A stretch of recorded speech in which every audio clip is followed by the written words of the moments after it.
Welcome to another edition of the Scruffy Ginger Podcast. I am your host and your very own Scruffy Ginger, Matt Graves. It is good to be back with you guys today. It is Monday the 19th, and we've got a lot of stuff to cover. But before we get into that, had the day off today from work. Decided to go to Waffle House for breakfast. I know going to Waffle House when you're sober is, taboo for some people, but I don't care. We went, and by we, I mean me, went to Waffle House, and this old couple. Now, I thought initially that they were married, but after listening to their conversations, they were either just like really good friends, or maybe it was their first date, which is cute and all. Take all that aside, whatever. They're having a good time. They're enjoying. I am casually just listening to their conversations a couple booths away. So, anyways, he starts telling the waitress a joke, and I thought this would be a perfect opening to this podcast. So he goes, "I've got a joke for you, miss. What is the name of the president in 1987? She thinks. She goes, "Reagan?" And he goes, "Nope." And I was like, the fuck is he talking about? Of course it's Reagan. You're old as shit. Shouldn't you remember this? Or maybe because you're old as shit, you don't remember. I digress. So he starts, no, it's not. It's not. Wrong. She goes, "Okay, well, I'm going to go, while you try to figure out your own joke, I'm going to go, get in touch with my other tables, and I'll come back when you're ready to admit that it's Ronald Reagan."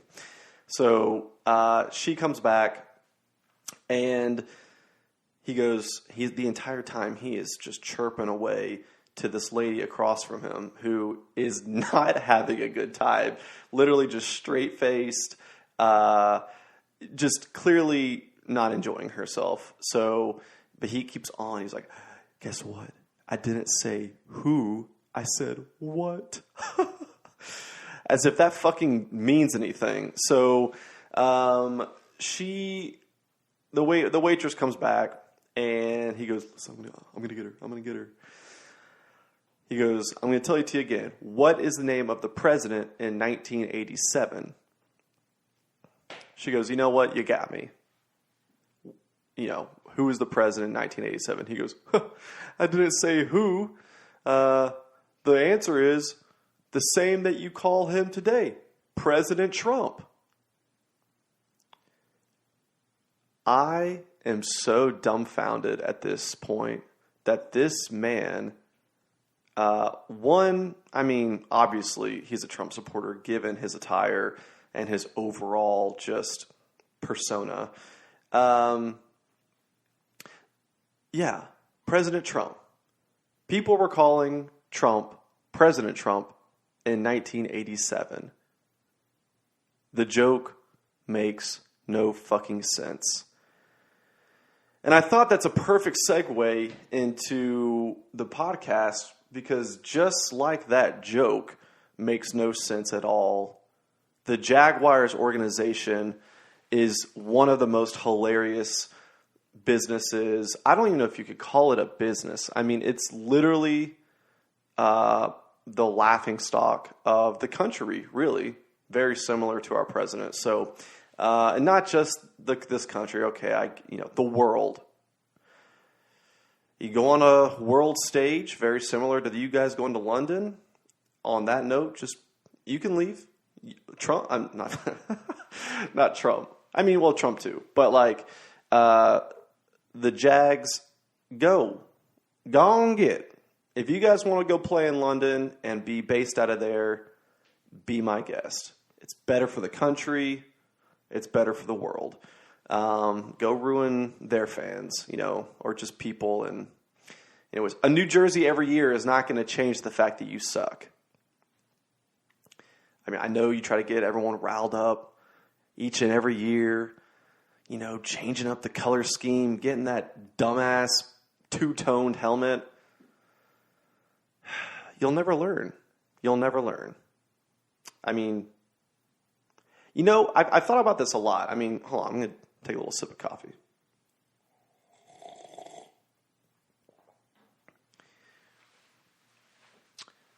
You try to, with your jerseys, and you try to make your stadium cool by throwing a pool in there. I mean, just a cesspool of disgusting fans pouring themselves from. I mean, it's Florida. You're sweating all day long. You're jumping in a pool. I mean, they're dumb enough to not put a pump system in there. It's just still water. So, anyways, the Jags are hilarious. For those that don't know, the Titans have swept the Jags the past 3 seasons, if I'm getting that correct. About to be a 4th, because they decided to bring down the savior himself, Nick Foles. And what's funny about that is that what everybody doesn't realize or doesn't remember is that every quarterback that goes to the Jags dies. Well, as far as their career is concerned. It's just not going to work. I mean, Leonard Fournette was a nice little, splash here and there. The Titans, understandably, held him to, under 60 yards? After performing well, every other week. So I'm not saying that the Titans have their number, but the Titans constantly and consistently have their number. So, anyways, it's okay. If you're a Jags fan, well, I was gonna say things may get better, but I really just don't see that happening. I don't see that happening. They're so bad, and it's funny. And they lose literally every week. Every week. There hasn't been one season in the past 5 years that they've won a game. And it sucks for their fans, It actually sucks for their fans. But I don't feel sorry for them because they're doing it to themselves. They're constantly putting this notion in their head that they're better than this. And you're not. You're just not. So, okay, we have plenty of time to talk about the Jags later on, but let's move on to the preseason game. Titans, Patriots.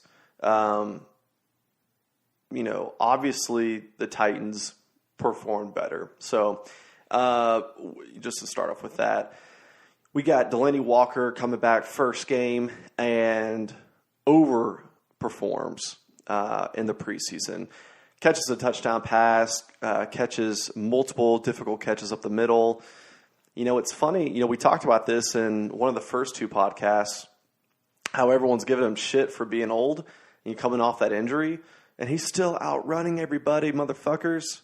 He's still outrunning everyone. So I don't see it. I don't see your all's point as far as him being incompetent at this point in his career. Keep him coming. Keep him coming because I'll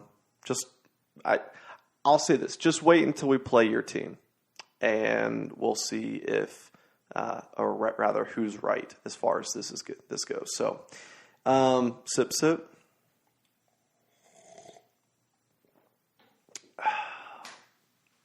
Now, there's a fella, you might say, over at NFL Network that I didn't actually realize that they did comedy on NFL Network, which is it's just kind of funny how they allow those segments to kind of come in from time to time.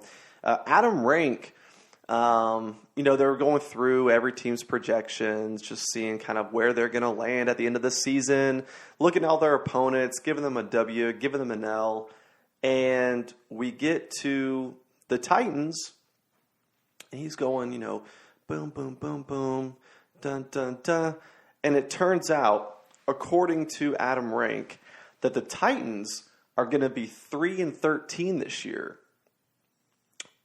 Which, again, I didn't understand that NFL Network hired a comedian, to analyze football. So let's break down that win and loss column, shall we? So the Titans go to Cleveland week 1. Now, there's a lot of hype around Cleveland this year. You have Odell Beckham Jr., Baker Mayfield, or, as some might call him, Baker Bluebell, is, had coming off a pretty good rookie season, threw a lot of interceptions, but no one really likes to talk about that. Going up against week 1, the Browns are going up against a top 6 defense in the league last year. So I'm sorry, it's just not going to be pretty for the Browns. I would predict 2 interceptions, within the first 2 drives of the Browns, and Derrick Henry is going to go off for about $125. We'll call a conservative 3 touchdowns, and Mariota is going to have a play day. So, anyways, sorry, Browns fans, it's just not going to happen this year. Indianapolis, okay, everyone talks about like the Andrew Luck curse. We can't beat Andrew Luck. Here's the reality: we haven't beat Andrew Luck. When he's not there, we swept him. So, this is going to be the biggest test, but I'm sorry, he's doesn't really seem like he's going to be much of a threat this year. Coming off an injury, well, not coming off an injury, but got injured again. Was it a high ankle? It's not looking pretty. We all know what that means. The coach, the GM, they're hiding the injury report. They're not going to disclose what it actually is because it's a lot worse than they expected. And I think he's going to be out for, 1 to about 52 weeks. He just doesn't like playing football. I mean, do you want a quarterback that's going to choose to be out the entire season? Oh, man, I'm sorry, Colts fans. It's just, it's just really unfortunate. So, week 3, the Titans go to a city in Florida, and we play a Pee-wee football team. It's going to be on national television. It's a Thursday night game, and I don't know if they just wanted to showcase the Titans. That's the only that's the only possible reason that this could be a thing. So, it's that's fine with me. If you want to give us the national stage just to beat up on some Pee-wee footballers, but that's week 3. Thanks, NFL. I really appreciate it. Going to Atlanta next, and Matt Ryan, you either like him or you don't, and most people don't. Like, his players don't. No one does. I don't even know if his family likes him. It's just not a good situation. So Julio says he's going to go off for 3,000 yards this year. It's pretty clear that he didn't really go to a college where they educate people. So he's all up in, the clouds with, wanting to do great things this year. I guess it's impressive that you want to have goals and that you want to really show your city and your team that you can do something. But it's also, should be mentioned that lying and misleading your fans is one of the, sins of the NFL. So I predict that Julio is going to go off for about, he'll probably at least get 75 yards this year, but that's just, we'll see. We'll see what happens, Julio. 3,000, that's cool. Buffalo, need I say more? Denver, Joe Flacco? That's your answer? The guy that won a Super Bowl? Here's the thing with Joe Flacco. Does he have a Super Bowl ring? Yeah. Did he win the Super Bowl? Did he win it for his team? Well, no. I think the former murderer and woman beater won it for you. So, Denver, do you really want to be associated with someone that needs that kind of aggression to win you football games? Listen, I did just say it, but I think you knew that it was coming. So, Denver, yeah, not worried about that. Chargers, did you get us last year? Some might say that you did. We took a chance on, beating you on a 2-point conversion, and, it didn't really go the way that we had hoped. We were playing in London, and, some could, deem the whole thing, just the whole game, the whole thing, just un-American, and we'll just leave it at that. So next we go to Tampa Bay. Famous Jameis. Again, the aggression, the silly,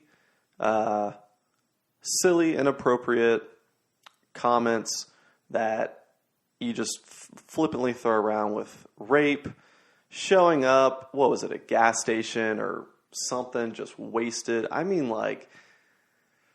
guess Tampa Bay fans just really enjoy having that kind of environment on their team. They really like that personality. If you want to, they like to have the battle all the time between like Jameis and Marcus, drafted 1 and 2.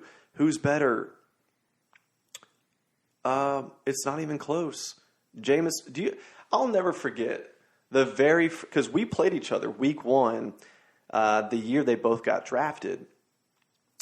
His first throw in the NFL was a pick six. A pick six. We rattled his ass. The next series, he's out there, he's in his drop, trips in his drop, and just falls down on the ground. Nobody touched him. But I get it. Bucs fans, you think he's your guy, and you can have him. You can keep believing that.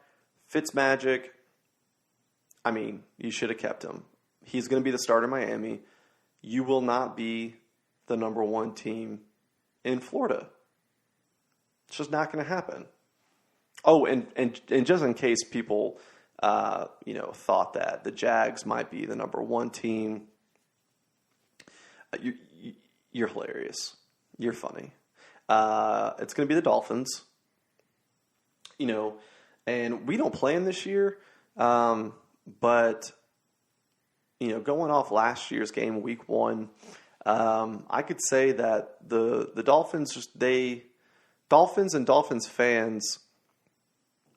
Somebody, if you want fans that are going to hack into, the system, the grid, whatever you want to call it, and get those sirens going. I mean, by all means, if you want that, great. I mean, have it. If you want to be that way. So let's move on. Carolina, I'm going to be there. Not only am I going to be there, I'm going to be on the field for pregame. Me and my buddy Jimbo, Dr. James Fanning.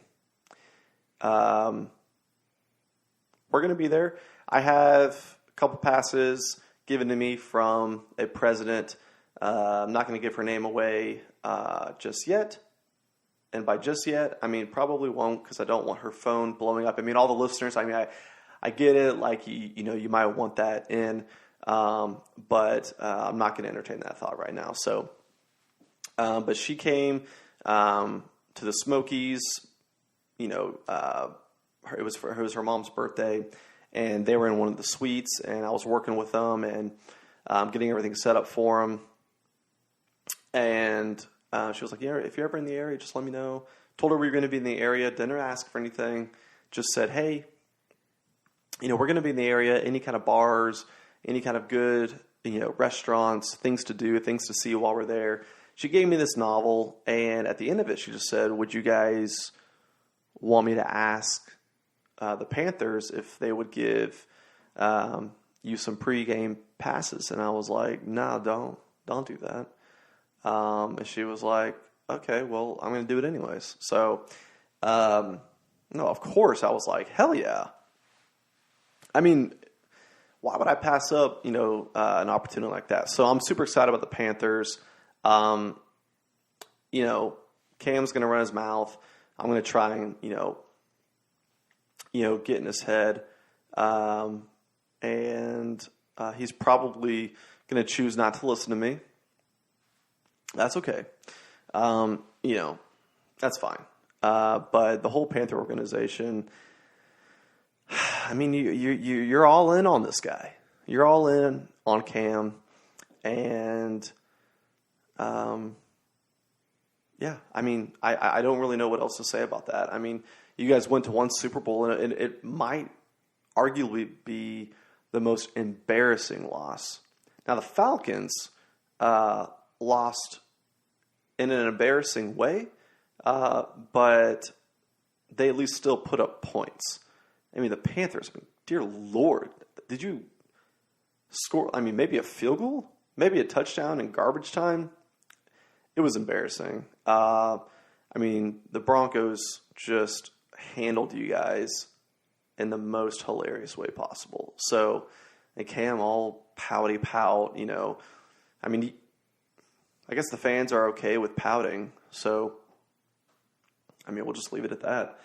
Kansas City, we've already been to Kansas City, beat you guys in the playoffs, in the cold, in your own home, in one of the loudest apparent stadiums in the league, if not the quote-unquote loudest. Yeah, we've been there, done that. Not even remotely nervous about that game. We have a bye week. We're going to get healthy. If we're banged up, come back strong. But it doesn't really matter if we come back strong, because the next week we're again playing a bunch of middle schoolers. So, it's, I guess the NFL decided, best not to do it in front of national television, both times. So, we'll just give them a late afternoon game, we have to do it. I mean, we have to play them twice. So they just, threw them in the schedule just so that everyone would be pleased. So that's happening that week. I mean, it's literally like, I'm pretty sure Derrick Henry's thigh would just knock someone over. That would just, he doesn't even have to stiff arm people. I mean, they're just going to run into him and just get knocked down. We've seen it before. I mean, everyone has seen the 99-yard run. And the Jags fans or rather players, I mean, they're incompetent. They're just incompetent. when it comes to the NFL level and what level you need to be playing at. So then we go to Indy. Andrew Luck is going to, again, sit this one out because, his stomach hurts. And we go to the Raiders. Everyone's like, oh, Hard Knocks, Yeah, I would say that,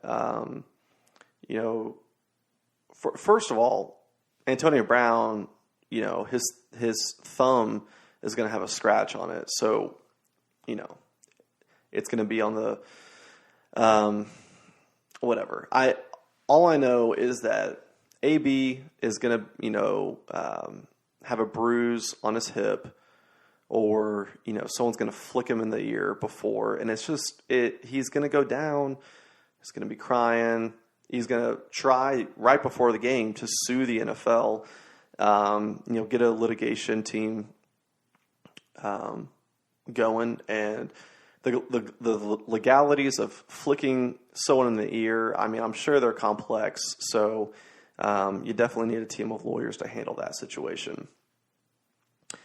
Houston, the crazy thing about this game is we go Houston, Saints, Houston. So, we all know Deshaun Watson doesn't last a season. We know that J.J. Watt doesn't last a season. They're thinking about trading Clowney, and the Titans are on the list of potential landing spots for him. So it sucks for them. And the Saints, listen, I get that they have, on paper, one of the best offenses in the league. But end of the season, they're banged up. They're probably so caught up in the idea of going to the playoffs. They're going to think, oh man, it's just the Titans, and they forget that we're a top 6 defense. They forget that Derrick Henry is one of the most dominant running backs in the league when it comes to, extending the we know that he can, he's a goal line threat. We've seen him go 99 yards. We got Corey Davis, Adam Humphries coming across the middle, Delaney Walker coming across the middle. I just don't see what everyone else sees with the Saints. So let me go back to Houston.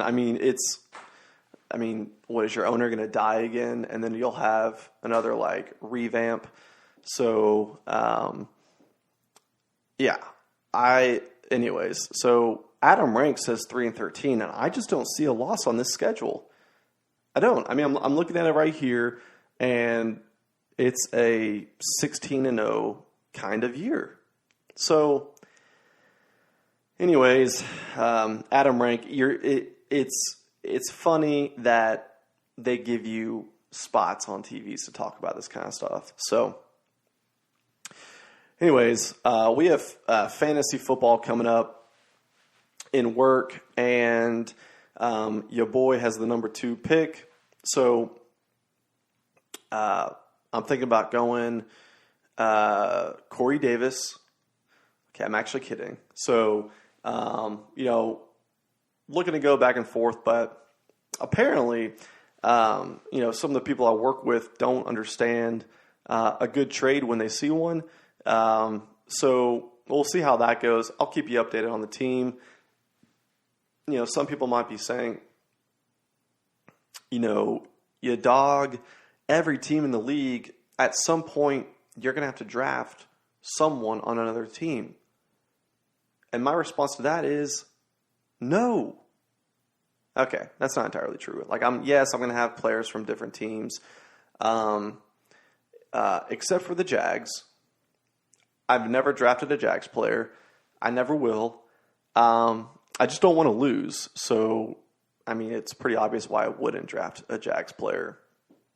I like winning. So, we'll just leave it at that. Anyways, we're playing the Steelers coming up in preseason. The Steelers fans, if they beat us, they're going to get off and just freak out. that they won a game. I mean, it must be nice. Jeez. Switch it up a little bit over there. And they're gonna literally feel like they just won the Super Bowl. That's nice. Good for you guys. If you guys want to celebrate a preseason win, go for it. I guess you deserve it. You deserve a little boost of confidence going into your, very confident and 4-12 season. So go for it. Give you guys a little confidence booster. So there we go, Steelers. We'll see you this week. If you want to, I have some, if you have suggestions for the pod, you can comment below. I'll look at them. I'll read them. But it's probably not going to happen because last I checked, this was my podcast. And sorry, but I don't need you to dictate what I do or what I say. I love my listeners. So that being said, anyways, thanks for listening. Subscribe, and we'll see you next time. And just remember, before we go, if you're not, I was trying to think of a tagline to end all this with, and I feel like I found one. So for the first time, if you're not first, that's okay, because neither are the Jags. Peace.